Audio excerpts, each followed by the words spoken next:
انسان مال کا بہت شدید حریص ہے، فطرت ہے.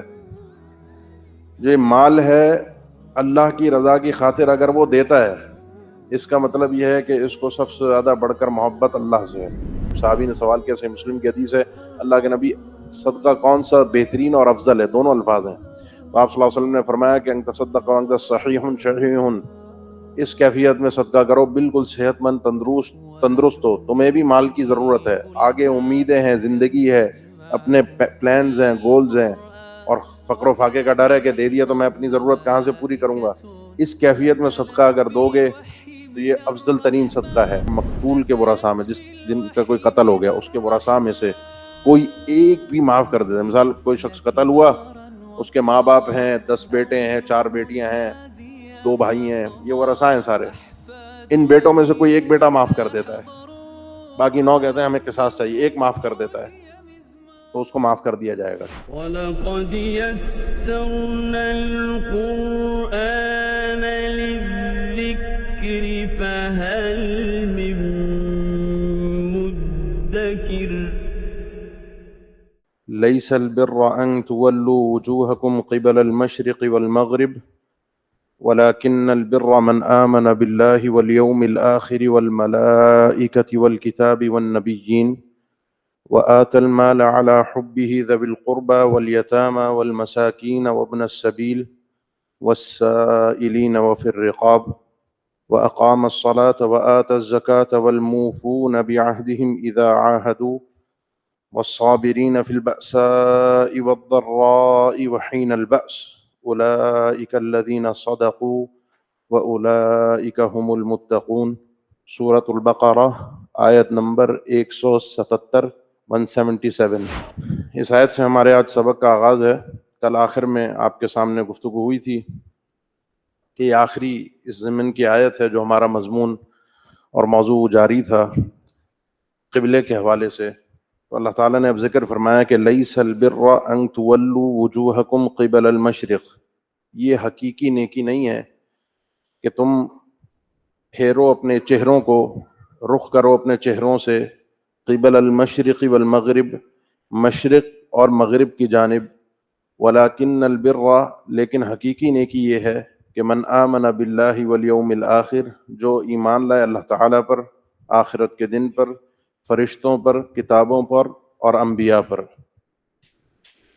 یعنی دین اسلام میں جہاں ظاہری کیفیت اور ظاہری شکل و صورت عبادت کی مطلوب ہے، وہاں انسان کا باطن بھی مطلوب ہے. انسان صرف ظاہر اشکال پر، یعنی اگر میں بات ذکر کروں محسوس نہ کیجیے گا، عام طور پر مناظرے ہوتے ہیں، گفتگو ہوتی ہے، بحث مباحثہ تکرار ہوتا ہے نماز کے موضوع پر، تو اس کے ظاہری افعال پر ہوتا ہے کہ جی اس کے بغیر نماز ہوتی ہے، اس کام کے بغیر نہیں ہوتی. اچھی بات ہے، لیکن جو روح صلاۃ ہے، جو روح نماز ہے، روحانیت جو ہے، خشوع اور خضوع، جو ہم جس چیز کا ادراک کرنا چاہیں، اپنے دل کو اپنے جس چیز پر مطمئن کرنا چاہیں، ان چیزوں پر ہمارا فوکس زیادہ نہیں ہوتا اور نہ ان چیزوں کا ہمارا دھیان جاتا ہے. تو اتنی بحث تو ہو گئی، یہ تو ایک ضروری تھی. قبلہ ایک ظاہری طور پر ایک سمت کی طرف ہونا، یہ بھی اللہ کا حکم ہے، یہ بھی ضروری ہے، یہ بھی نماز کے شرائط میں سے قبلہ رخ ہونا. اور یہ اجتماعیت کے لیے ہے کہ ساری امت ایک ہی رخ ہو کر، کوئی کہیں منہ کر کے پڑھ رہا ہو، کوئی کہیں منہ کر کے، یہ مناسب نہیں ہے.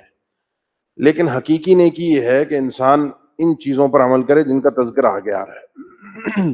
کئی اہل تفسیر نے ذکر کیا ہے کہ یہ آیت قرآن مجید کی بہت ہی جامع ترین آیت ہے، جس میں سارے اصول عبادات کو ذکر کر دیا گیا ہے. ایمانیات بھی ہیں جن کو عقائد کہا جاتا ہے پہلے حصے میں، پھر اخلاقیات کا تذکرہ ہے، پھر عبادات کا تذکرہ ہے. عبادات میں بھی ہر طرح کی عبادت، جسمانی، مالی، اور انسان کا پھر آخر میں ان سب چیزوں کے لیے جو ایک اس کو جس کو کہتے ہیں گرہ لگانے والی، ان سب چیزوں کو روک کر اور بند کرنے والی چیز ہے صبر. بڑی جامع ترین آیت ہے.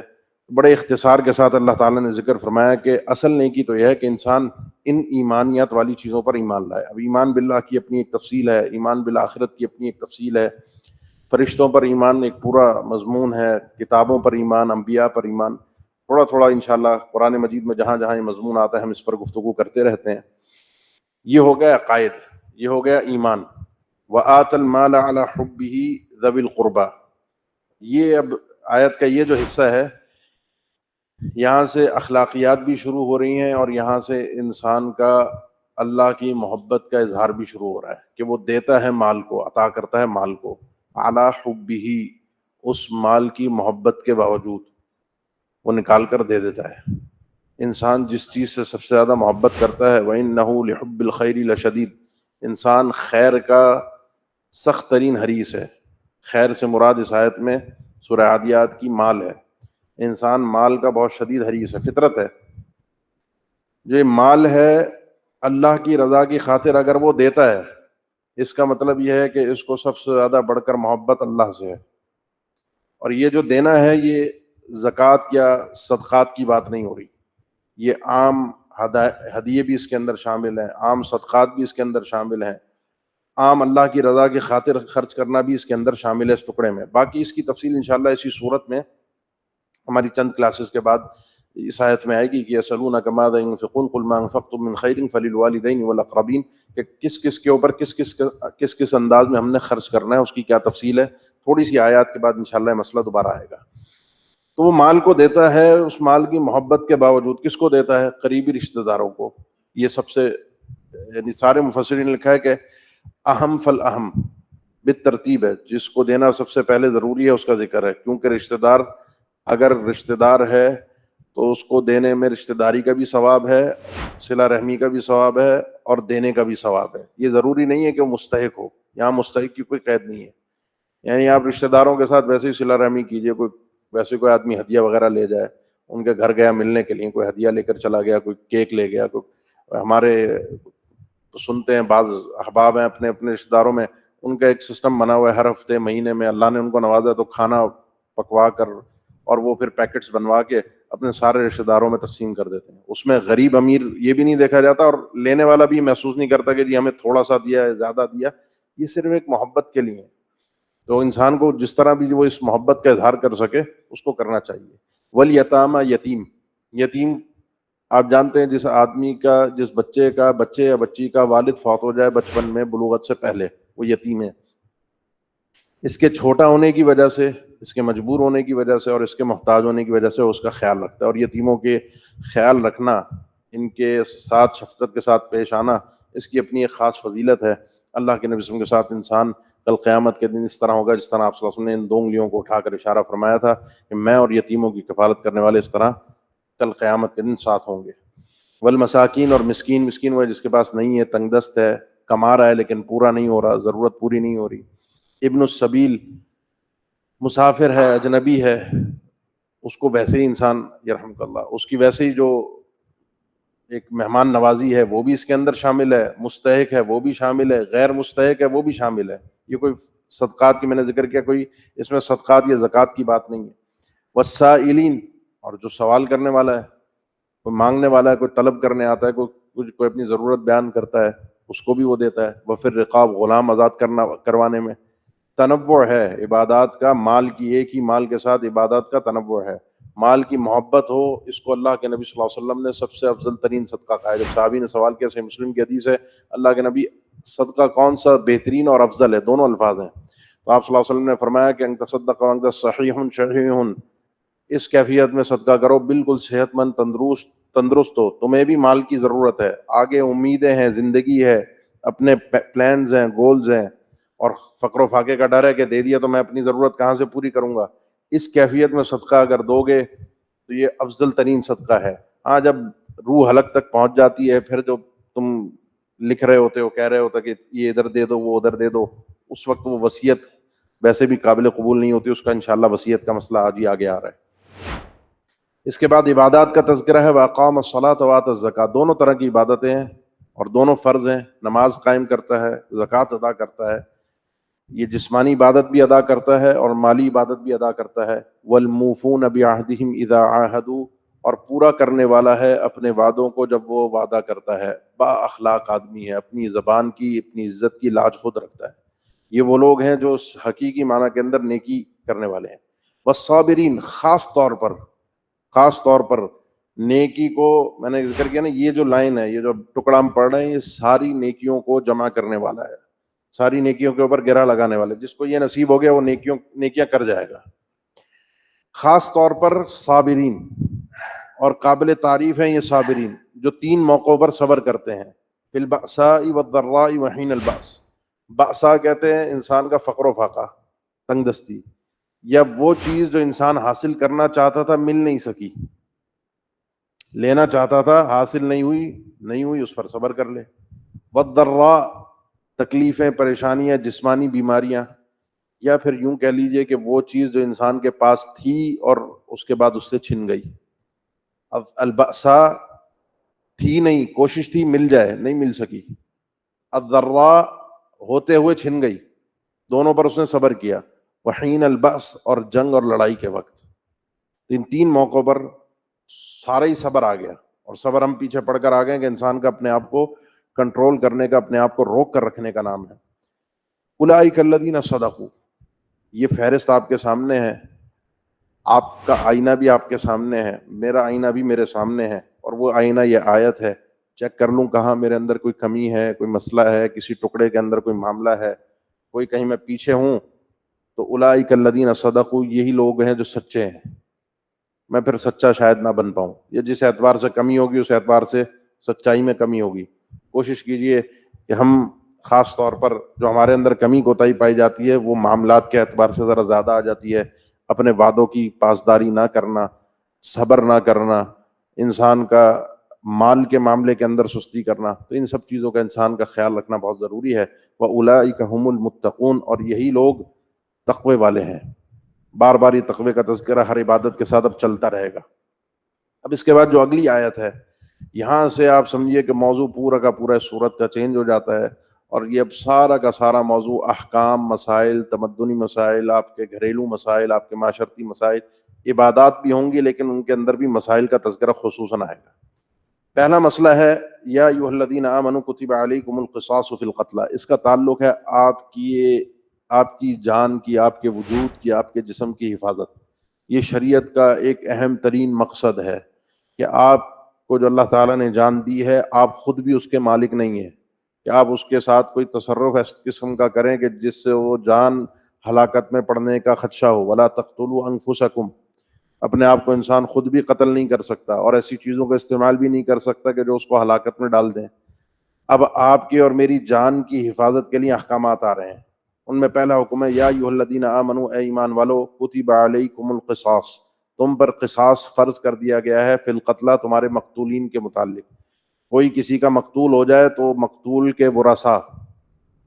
کے ورثاء تقاضا کر سکتے ہیں قصاص کا حاکم کے پاس، خود سے قتل نہیں کریں گے. پہلی چیز، یہ سارا معاملہ، یہ جتنا بھی ہے حدود کا، جنایات کا، کسی بھی حاکم کی طرف سے کوئی بھی معاملہ، وہ سب کچھ حکومت کی طرف سے ہے.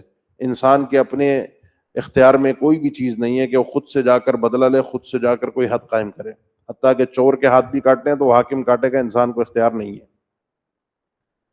نمبر 1. نمبر 2، یہ قصاص، اس کا تعلق ہے قتل عمد کے ساتھ. قتل عمد کہتے ہیں جان بوجھ کر قتل کرنا. اس کے علاوہ 2 قتل کی اور شکلیں ہیں، ایک ہے قتل شبہ العمد اور ایک ہے قتل خطا. ایک ہے عمد، شبہ العمد اور قتل خطا. یہ اہل علم نے 3 تقسیمات ذکر کی ہیں، کیونکہ یہاں پر قتل عمد جان بوجھ کر کوئی کسی کو قتل کرتا ہے، پلاننگ کے ساتھ، پورے سوچ و بچار کے ساتھ. دوسرا جو ہے وہ قتل خطا ہے، کسی سے غلطی سے قتل ہو گیا. روڈ ایکسیڈنٹ ہوتے ہیں، یہ قتل خطا میں شمار ہوتے ہیں. کوئی غلطی سے کوئی کسی سے فوت ہو گیا، اس کا کفارہ ہے، وہ ہے انشاءاللہ ہم 5ویں پارے میں سورہ نساء میں پڑھیں گے. اس میں قصاص نہیں ہے، بدلے میں قتل کا تقاضا نہیں ہے کہ قاتل کو بدلے میں قتل کیا جائے. قاتل کو بدلے میں قتل کرنا صرف اور صرف قتل عمد میں ہے کہ جس میں جان بوجھ کر قاتل نے قتل کیا اور ثابت ہو جائے کہ اس نے جان بوجھ کر قتل کیا ہے. اس کی مختلف شکلیں اہل علم نے ذکر کی ہیں. اب اگر اس نے قتل کر دیا قاتل نے، تو الحر بالحر، مماثلت ہونی چاہیے، برابری. اگر قاتل آزاد ہے تو بدلے میں وہ آزادی قتل ہوگا. الحر بالحر، آزاد کے بدلے آزاد، یعنی قاتل اگر آزاد ہے تو بدلے میں وہی آزاد قتل ہوگا. والعبد بالعبد، قاتل اگر غلام ہے تو بدلے میں وہی غلام قتل ہوگا. والانثى بالانثى، قاتل اگر عورت ہے تو بدلے میں وہی عورت قتل ہوگی. یہ ترجمہ میں نے اس لیے کیا ہے کیونکہ دور جاہلیت میں نظام نہیں تھا. دور جاہلیت میں ایک تو ہوتا تھا کسی نے اگر قتل کر دیا تو اس کے گھس کے اس کے خاندان کو تہس نہس کر دو. پھر اگر ادھر اس نے اگر قتل کیا ہے جان بوجھ کر کسی کو, وہ تھا کوئی معزز آدمی, کوئی بڑا آدمی, یا جیسے آج کل آپ سمجھ لیے کوئی پڑھا لکھا آدمی ہے, کوئی اونچے عہدے والا آدمی ہے, کوئی اس کی زندگی بڑی کامیاب زندگی تھی یا معاشرے کے لیے بہت مفید تھا, اس کو قتل کر دیا گیا, تو پلٹ کر قاتل کے رشتہ داروں میں سے ایسا ہی آدمی تلاش کیا جائے اور ان صفات کا حامل ہو تاکہ ان کو بھی اسی قسم کا نقصان ہو. ایسا نہیں ہے, جس نے غلطی کی ہے اسی کو قتل کیا. غلطی کرنے والا آزاد ہو, غلام ہو, مرد ہو, عورت ہو, بدلے میں وہی قتل ہوگا. ایسا نہیں ہے کہ اگر ادھر کی عورت قتل ہوئی ہے تو ادھر کی 4 عورتیں, ادھر کے 1 مرد 2 مرد مطالبے میں قتل کیے جائیں قاتل کے ورثاء میں سے. اس طرح سے نہیں ہوگا, کیونکہ دور جاہلیت میں یہ سسٹم چلتا تھا. ایک تو ایک قتل کے بدلے ایک قتل نہیں ہوتا تھا, زیادہ ہوتے تھے, اور وہ بھی اپنے حساب سے. طاقتور ہوتا تھا وہ اپنے حساب سے بدلے لیتا تھا, جس کے نتیجے کے اندر اسی لیے اس زمانے کو دور جاہلیت کہا جاتا ہے. حرب البسوس آپ نے ایک سنی ہوگی, 40 سال بعض تاریخی روایت میں 50 سال اس جنگ کا تذکرہ آتا ہے. آغاز یہ ہوا تھا کہ میری اونٹنی پہلے پانی پلائے گی یا میری اونٹنی پہلے پانی پلائے گی. یہاں سے جنگ کا آغاز ہوا تھا. 50 سال ان قبیلوں کے درمیان جنگ چلتی رہی, لڑتے رہے, مارتے رہے ایک دوسرے کو. آغاز اونٹنی کے پانی پلانے سے ہوا تھا. خیر آج بھی زمانہ بدلا نہیں. کچھ سال پہلے آپ نے دیکھا ہوگا کہ وہ ایک سفید کوٹ اور ایک کالا کوٹ جو لڑے تھے آپس میں, پڑھے لکھے حضرات تھے, ڈاکٹر اور وکیل, جو ان کی جنگیں ہوئی تھیں, پوری ہاسپٹلس کے اوپر حملے کیے تھے. تو آج بھی ہم وہی چھوٹی چھوٹی باتوں کے اوپر لڑ جھگڑ کے پوری قوم اور ملت اس لڑائی اور جھگڑے کے اندر پڑ جاتی ہے. فمن عفی لہ من اخیہ شیء, کیا خوبصورت تعبیر ہے. فمن عفی لہ, جس شخص کو معاف کر دیا جائے, قاتل کو معاف کر دیا گیا, من اخیہ, اس کے بھائی کی طرف سے. بھائی, مقتول کے ورثاء قاتل یہ آپس میں بھائی ہیں. معاف کر دیا جائے یعنی مقتول کے ورثاء میں سے کسی نے معاف کر دیا قاتل کو, اپنے بھائی کو, شیئن, کچھ بھی. 2 باتیں سمجھ لیجیے گا. ایک تو انسان گناہ کرنے سے کافر نہیں ہوتا. یہاں پہ بھائی کی جو تعبیر ہے یہ اخوت دینی ہے, دینی بھائی ہے تمہارا, تو وہ کافر نہیں ہے. قتل کرنے کے باوجود بھی قاتل کافر نہیں ہے. اس سے انشاءاللہ وہ مسئلہ بھی حل ہوگا, اس کو ذہن میں رکھیے گا. انشاءاللہ سورہ نساء کی اس آیت پر ہم پہنچیں گے جہاں قتل خطا کا تذکرہ ہے. اس کے بعد قاتل کے لیے وعید ہے, وَمَن يَقْتُلْ مُؤْمِنًا مُتَعَمِّدًا فَجَزَاؤُهُ جَهَنَّمُ خَالِدًا فِيهَا. کوئی شخص کسی مومن کو جان بوجھ کر قتل کرتا ہے وہ جہنم میں ہمیشہ رہے گا. وہ آیت بھی انشاءاللہ اس کو وہاں عمل کریں گے سورہ نساء میں, انشاءاللہ تھوڑے دنوں میں وہاں پہنچ جائیں گے انشاءاللہ. دوسرا مسئلہ یہ ہے کہ یہاں پر مقتول کے ورثاء کو بھی تھوڑا سا, جن کا کوئی قتل ہو گیا ان کو بھی تھوڑا سا اس تعبیر کے اندر, ان الفاظ کے اندر ابھارنا ہے کہ ہو گئی اس سے, ٹھیک ہے, جان بوجھ کے کیا ہے, تمہارا چلا گیا, اس کو اگر چھوڑ دیتے ہو, معاف کر دیتے ہو, تو یہ بھائی ہے تمہارا, معاف کر دو گے, بڑا بڑا ثواب ملے گا. اسی لیے اہل علم نے ذکر کیا اس آیت سے کہ اگر مقتول کے ورثاء میں جن کا کوئی قتل ہو گیا اس کے ورثاء میں سے کوئی ایک بھی معاف کر دیتا ہے. مثال کوئی شخص قتل ہوا, اس کے ماں باپ ہیں, 10 بیٹے ہیں, 4 بیٹیاں ہیں, 2 بھائی ہیں, یہ ورثاء ہیں سارے. ان بیٹوں میں سے کوئی ایک بیٹا معاف کر دیتا ہے, باقی 9 کہتے ہیں ہمیں قصاص چاہیے, ایک معاف کر دیتا ہے, تو اس کو معاف کر دیا جائے گا. کیوں؟ کیونکہ قتل کے بدلے میں قتل اگر ہوگا تو قتل کی تجزیہ نہیں ہو سکتا, اس کو ٹکڑوں میں نہیں کیا جا سکتا. سزا ایسی نہیں ہے کہ ٹکڑوں میں ہو, یہ سزا ایسی ہے کہ پوری نافذ ہوگی یا پوری ختم ہوگی. اسی لیے اللہ تعالیٰ کے جو الفاظ ہیں نا شیء کے, فمن عفی لہ من اخیہ شیء, کچھ بھی معاف کر دیا جائے. اب یہ امت محمدیہ پر اللہ کا احسان ہے کہ قصاص فرض ہے, مقتول کے ورثاء چاہیں تو معاف بھی کر سکتے ہیں. اور معافی کی 2 شکلیں ہیں, یا تو ایسے ہی اللہ کی رضا کی خاطر معاف کر دیں, وہ معاف ہو گیا. اور ایسے بہت سے واقعات, آپ آج کل تو سوشل میڈیا کا دور ہے, موبائل ہے, 1 منٹ میں ویڈیو بنتی ہے سوشل میڈیا پہ. آپ نے سعودی عرب کے خاص طور پر یہ واقعات دیکھے ہوں گے کہ وہاں آخری موقعوں پر خاص طور پر جب وہ معافی ہوتی ہے نا, وہ مزہ ہی کچھ اور ہوتا ہے. قاتل آیا ہوا ہوتا ہے کہ مجھے بدلے میں قتل کیا جائے گا, اور مقتول کے ورثاء میں سے کوئی اٹھ کر وہ اینڈ موقع پر جب حد کو نافذ کیا جانا ہوتا ہے اٹھ کے کہتا ہے میں اس کو اللہ کی رضا کے لیے معاف کر دیتا ہوں. وہ یہ کہ اللہ کی طرف سے بندے کو بھارا گیا ہے. تو اگر معاف کر دیا جائے تو 2 کام ہیں, فاتباع بالمعروف, تو مقتول کے ورثاء کو اتباع بالمعروف کرنا ہے، معروف کے پیچھے چلنا ہے۔ اب یہ معافی کا دوسرا حصہ ہے کہ دیت لے کر معاف کرنا۔ ایک تھا مفت میں اللہ کی رضا کے لیے معاف کرنا، ایک ہے دیت لے کر، پیسے لے کر معاف کرنا۔ تو اگر پیسوں کا مطالبہ کر رہے ہو تو اتباع بالمعروف، وہ مانگنا جو انسان معاشرے کے مطابق دے سکے۔ یعنی آج کے دور میں کوئی ڈیمانڈ کر دے کہ جی مجھے 25 ارب دے دو، قاتل کو میں چھوڑ دوں گا، 100 ارب دے دو، 200 ارب دے دو۔ اب ڈیمانڈ بھی ایسی ہو کہ جو قاتل کے لیے قاتل ادا بھی کر سکتا ہو، وہ خود بھی ادا نہیں کر سکتا تو چلو اس کے رشتہ دار، عزیز و اقارب، دوست یار مل کے پورا کر سکیں، ڈیمانڈ ایسی ہو۔ وَأَدَاءٌ إِلَيْهِ بِإِحْسَان، اور اس دیت کا ادا کرنا بھی اچھے طریقے سے۔ یہ قاتل کے لیے وصیت ہے اللہ کی، یہ قاتل کے لیے حکم ہے۔ اتباع بالمعروف یہ مقتول کے ورثاء کے لیے ہے، اور اَدَاءٌ إِلَيْهِ بِإِحْسَان یہ قاتل کے لیے ہے کہ قاتل کو بھی چاہیے اگر اسے معاف کیا جا رہا ہے تو جو دیت ہے اس کو اچھے طریقے سے ادا کر دے، پھر بعد میں معاملے کو لٹکانا، لمبا کرنا، پیسے ادا نہ کرنا، دیت ادا نہ کرنا، اس میں خواہ خواہ کی باتیں لے کر آنا۔ اللہ نے ایک سہولت دے دی، تمہاری زندگی جان بچ گئی ہے، اس دیت کو ادا کر دو۔ ذالک تخفیف من ربکم ورحمہ، یہ حکم جو ہے معافی کا اور دیت کا، یہ اللہ تعالیٰ کی طرف سے تخفیف ہے، ہلکا پن ہے اور رحمت ہے۔ یہ اللہ نے تمہارے ساتھ، تمہارے معاشرے کے ساتھ رحمت والا۔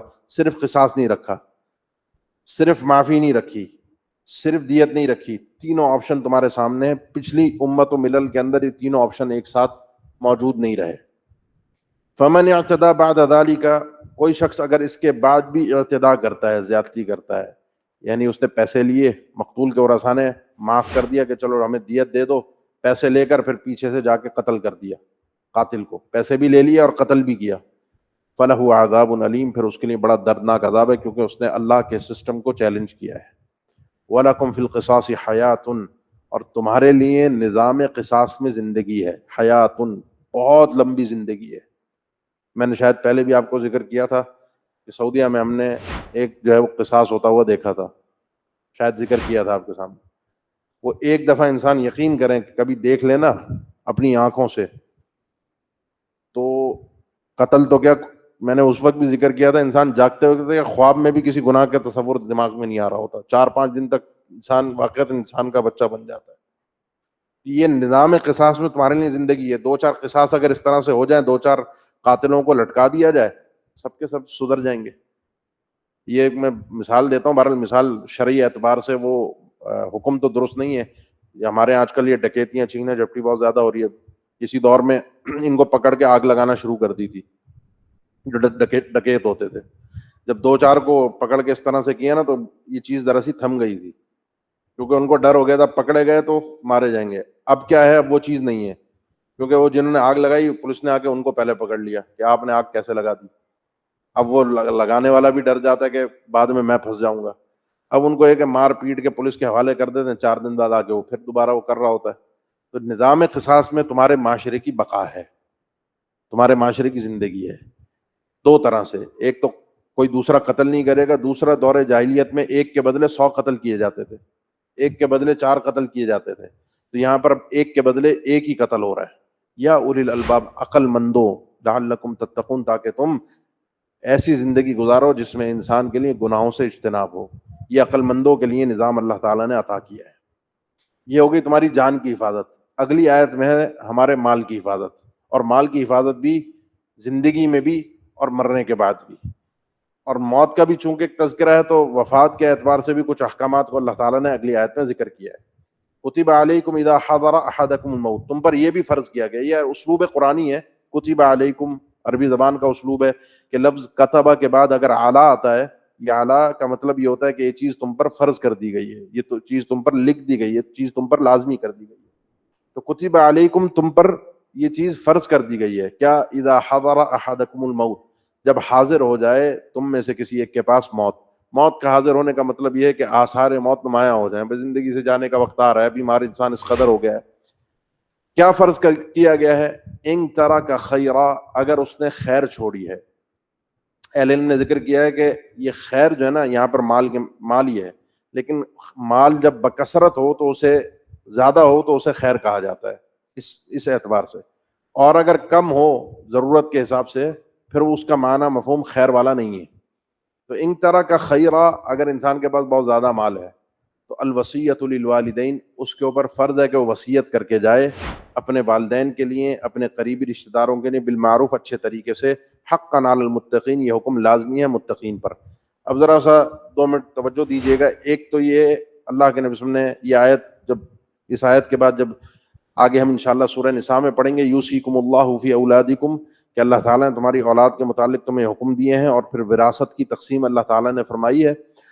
اس وراثت کی تقسیم کے بعد اللہ کے نبی صلی اللہ علیہ وسلم نے ارشاد فرمایا تھا، ان اللہ قد اعطى كل ذی حق حقہ فلا وصیۃ للوارث. اللہ تعالیٰ نے ہر حق والے کو اس کا حصہ دے دیا ہے، اب کسی وارث کے لیے وصیت نہیں ہو سکتی. جو وارثین ہیں ان کو ان کا حصہ اللہ نے دے دیا ہے، کسی وارث کے حق میں آپ وصیت نہیں کر سکتے. پہلی چیز یہ ہے. دوسری چیز یہ ہے کہ غیر وارث کے لیے وصیت ہوگی. سوال پیدا ہوتا ہے کتنی ہوگی؟ سیدنا سعد بن وقاص فرماتے ہیں رضی اللہ تعالیٰ عنہ، بخاری مسلم ساری کتابوں میں، میں مکہ میں تھا، بیمار ہو گیا شدید، آپ صلی اللہ علیہ وسلم میری عیادت کے لیے، بہت طویل حدیث ہے. عیادت کے دوران میں نے ذکر کیا، اللہ کے نبی، اللہ نے مجھے بڑا مال دیا ہے اور اس وقت میری وارثہ صرف ایک بیٹی ہے، تو میں چاہتا ہوں یہ سارا مال اللہ کی راہ میں دے دوں. آپ صلی اللہ علیہ وسلم نے فرمایا نہیں ہو سکتا، نہیں، تم وصیت نہیں کر سکتے. وہ وصیت چاہ رہے تھے، اور فرمایا اللہ کے نبی پھر کم از کم 2/3، 2/3. میں یہ بھی نہیں ہو سکتا. کہا آدھا دے دوں، یہ بھی نہیں ہو سکتا. انہوں نے کہا 1/3 ثلث، 1/3 مال 33%. آپ نے فرمایا ٹھیک ہے لیکن یہ زیادہ ہے، یہ زیادہ ہے. کیوں؟ آپ نے فرمایا کہ انک ان تذر ورثتک اغنیاء خیر من تذرهم عالۃ یتکففون الناس. اپنے وارثوں کو غنی چھوڑ کر جاؤ، یہ بہتر ہے بنسبت اس کے کہ تم ادھر ادھر بانٹ کے چلے جاؤ اور وہ فقیر اور محتاج ہو کے لوگوں کے آگے ہاتھ پھیلاتے رہیں. یہ وہ معنی ہے جو میں نے آپ کو خیرن میں ذکر کیا تھا، کہ اگر انسان نے وصیت کرنی ہے، اس کے پاس مال بہت زیادہ ہے، بے تحاشا ہے، وہ 1/3 کر دے گا تو باقی بھی مسئلہ نہیں بچتا، تو پھر کر دے. ورنہ اگر کم ہے تو پھر اس کے لیے یہی ہے. ایک تو اللہ کے نبی صلی اللہ علیہ وسلم فرمان ہے، ایک سورہ نساء میں بھی آیت آئے گی کہ وَلْيَخْشَ الَّذِينَ لَوْ تَرَكُوا مِنْ خَلْفِهِمْ ذُرِّيَّةً ضِعَافًا خَافُوا عَلَيْهِمْ. ان لوگوں کو ڈرنا چاہیے جو اپنے پیچھے اپنی اولاد کو کمزور اور کم پیسوں کے ساتھ، کم دولت کے ساتھ چھوڑ کر جا رہے ہیں، یعنی اپنا مال ادھر ادھر بانٹ کے جا رہے ہیں کہ اب میں تو مر رہا ہوں، میرے کس کام کا، بانٹ جاؤں، ادھر ادھر کر جاؤں. نہیں، آپ اپنے وارثوں کا خیال کریں. دینا تھا تو افضل صدقہ تو وہ تھا جب انسان خود زندہ تھا، خود امیدیں تھیں، خود تھا، خود دیتا.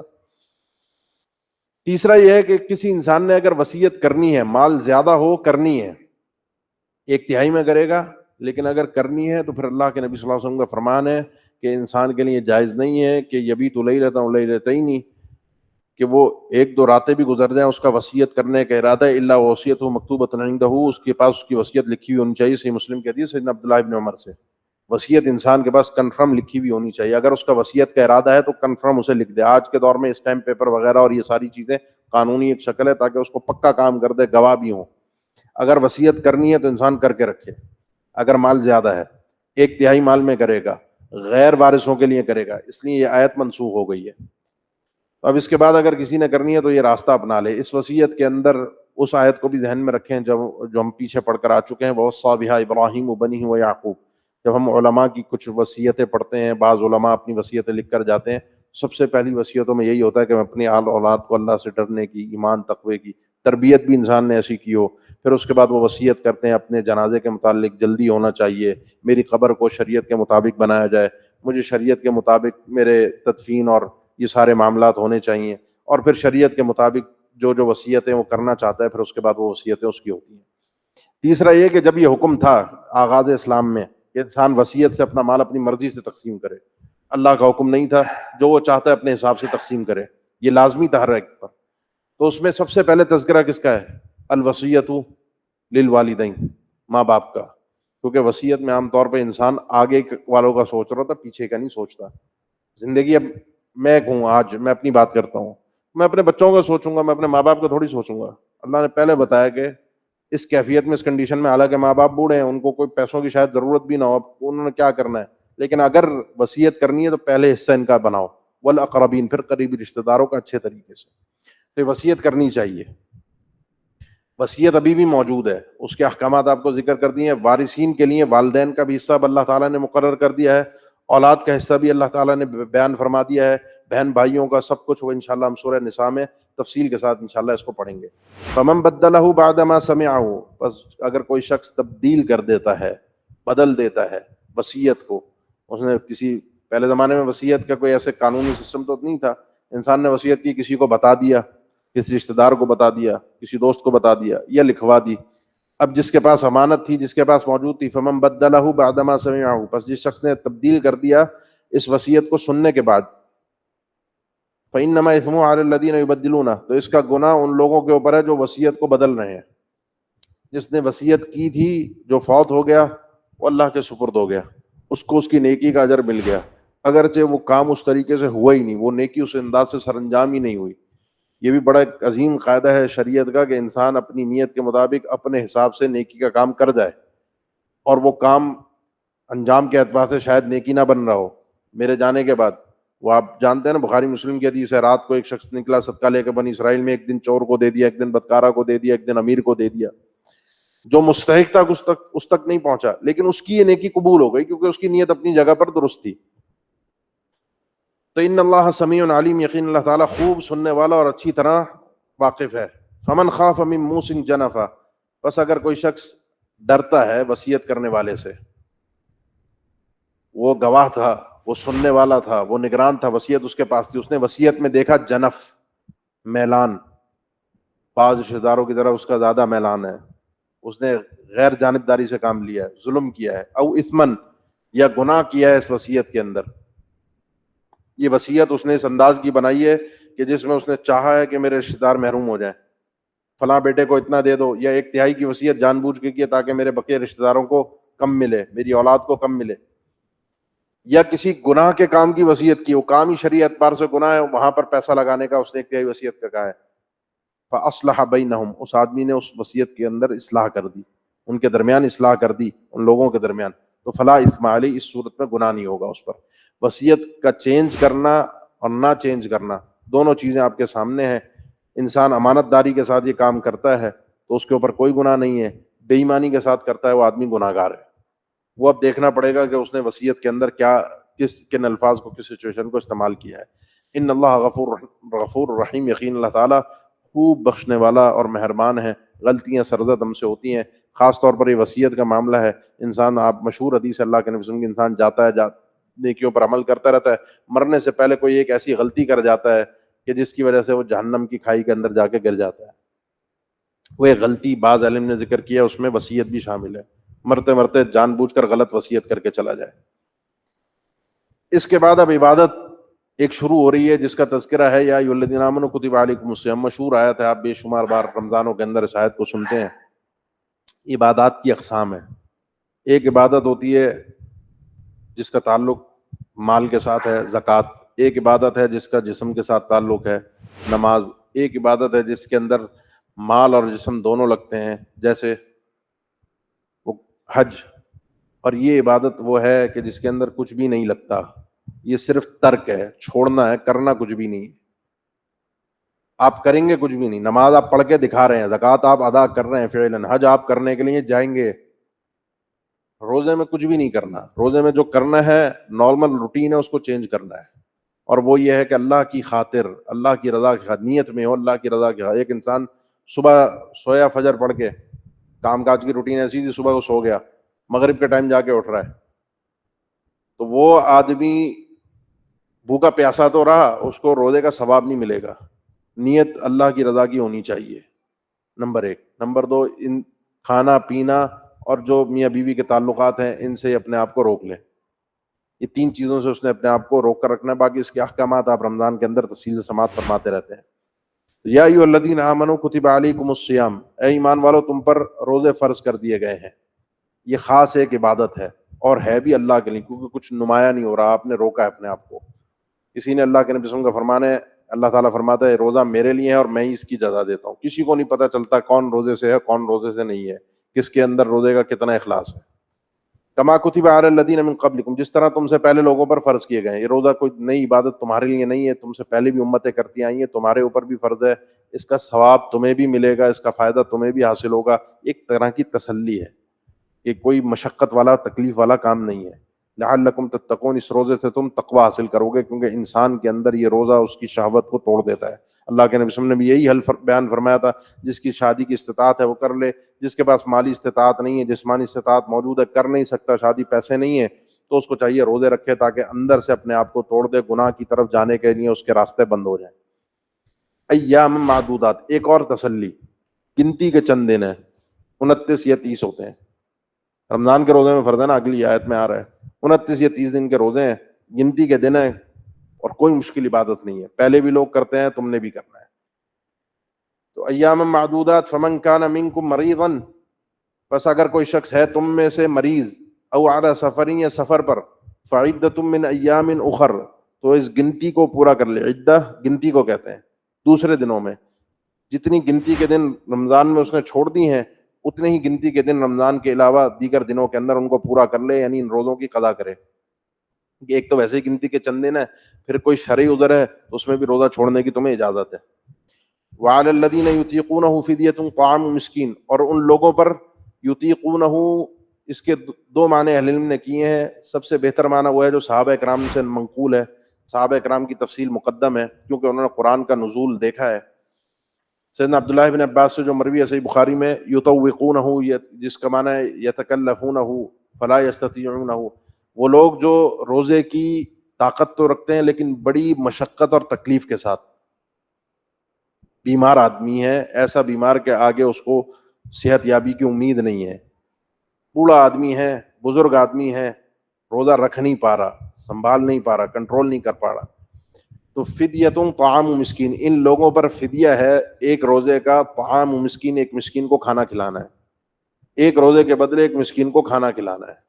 کھانے میں کیا کھلانا ہے؟ اہل علم نے ذکر کیا، فقہا ذکر کرتا ہے بھائی آدھا سا دے دو گندم، یعنی 1.25 کلو آٹا دے دو ایک روزے کے بدلے، کسی نے کچھ کہا، کسی نے کچھ کہا، بات یہ کہ ایک روزے کے بدلے ایک مسکین کو آپ نے کھانا کھلانا ہے، جو آپ خود کھاتے ہیں اس کا درمیانہ کھانا اس کے لیے میسر کر دیں۔ میں تو بہترین حل لوگوں کو بتاتا ہوں، بھائی بریانی کی دیگ بنوا کے اس کے پیکٹس بنوا کے، بہت سے غریب مستحق علاقے ہیں، بیوائیں ہیں، یتیم ہیں، ان علاقوں میں جا کے انسان خود یہ نیکی سر انجام دے کر آئے نا، والد کا دے رہا ہے، والدہ کا دے رہا ہے فدیہ، تو جائے تھوڑی سی محنت بھی کرے نا، اس میں نیکی کا ڈبل مزہ آئے گا۔ تو ہر روزے کے بدلے ایک مسکین کو کھانا کھلانا ہے۔ باقی بعض علم نے ذکر کیا ہے کہ 2 ٹائم کا، پورے دن کا کھانا، لیکن بہرحال ذکر ہے، وہ اہل علم کے فتاوے ہیں، لیکن قرآن مجید میں ایک مسکین کے کھانے کا، ایک روزے کے بدلے ایک مسکین کا کھانا ہے۔ فمن تطوع خیرا، جو شخص خیر میں تطوع کرتا ہے، یہ جملہ کل بھی گزرا تھا، نیکی میں نفلی کام کرتا ہے، اس کے دونوں معنی علم نے ذکر کیے ہیں، نفلی روزے رکھتا ہے، یا ایک مسکین سے بڑھ کر 2-4 کو کھلا دیتا ہے۔ بھائی جیسے دیگ پکتی ہے نا، وہ 60 لوگوں کی بن گئی، کھانا 30 لوگوں نے تھا، 1 مہینے کے روزوں کا فدیہ تھا، چلو 60 کو کھلا دو، 50 کو کھلا دو، نیکی کی کام ہے۔ فہو خیر اللہ، وہ اس کے لیے بہت بہتر ہے۔ جو نیکی کے اندر مزید نفلی کام میں آگے بڑھتا ہے، وہ چیز ثابت ہو تو اس کے لیے بہت بہتر ہے۔ وَأَن تَصُومُوا خَيْرٌ لَكُمْ، اور یہ کہ تم روزہ رکھو تو یہ تمہارے لیے بہت بہتر ہے۔ یہ آیت کا یہ ٹکڑا بتا رہا ہے کہ جو پچھلی والی جو وَعَلَى الَّذِينَ يُطِيقُونَهُ فِدْيَةٌ طَعَامُ مِسْكِينٍ، یہ میں نے ایک معنی ذکر کیا تھا، دوسرا معنی جو عام مفسرین نے ذکر کیا، جو سادہ الفاظ کا معنی ہے کہ وہ لوگ جو روزے کی طاقت رکھتے ہیں، وہ طاقت رکھتے ہوئے بھی ایک مسکین کو کھانا کھلا کے روزہ چھوڑ سکتے ہیں۔ وَعَلَى الَّذِينَ يُطِيقُونَهُ، جن کے پاس روزے کی طاقت ہے وہ روزہ چھوڑ دیں، فِدْيَةٌ طَعَامُ مِسْكِينٍ، وہ روزہ چھوڑتے ہیں تو ان کے اوپر ایک مسکین کا کھانا کھلانا ہے۔ وَأَن تَصُومُوا خَيْرٌ لَكُمْ، بجائے اس کے کہ تم روزہ چھوڑ کے مسکین کو کھانا کھلاؤ، روزہ رکھ لو، تمہارے لیے بہتر ہے، ان تم تعلمون، اگر تم جانتے ہو۔ لیکن اگر یہ معنی جو میں نے ابھی ذکر کیا، اگر ہم یہ معنی کر رہے ہیں تو بالاتفاق مفسرین کے آیت کا ٹکڑا اگلی آیت کے ٹکڑے سے منسوخ ہے جو ہم اب پڑھنا شروع کر رہے ہیں، جو اس میں انشاءاللہ آتا ہے۔ اب یہ اجازت نہیں ہے کہ جس کے پاس طاقت ہو روزہ چھوڑ دے، شروع اسلام میں تھا، آہستہ آہستہ لوگوں کو عادت ہو گئی، اب بتا دیا گیا کہ اب سب نے روزہ رکھنا ہے۔ شہر رمضان الذی انزل فیہ القرآن، رمضان کا مہینہ، اسی میں روزے فرض ہیں اور اسی میں قرآن مجید نازل ہوا ہے۔ رمضان، روزہ، قرآن، رمضان کے ساتھ ان دونوں چیزوں کا بڑا گہرا تعلق ہے، اللہ کے نبی صلی اللہ علیہ وسلم کے عمل سے بھی ثابت ہے، قرآن بھی اس کی تائید کر رہا ہے کہ رمضان کا مہینہ وہ ہے الذی انزل فیہ القرآن، جس میں قرآن مجید نازل ہوا۔ کب نازل ہوا قرآن مجید؟ رمضان میں۔ انا انزلناہ فی لیلۃ القدر، انا انزلناہ فی لیلۃ مبارکہ، انا کنا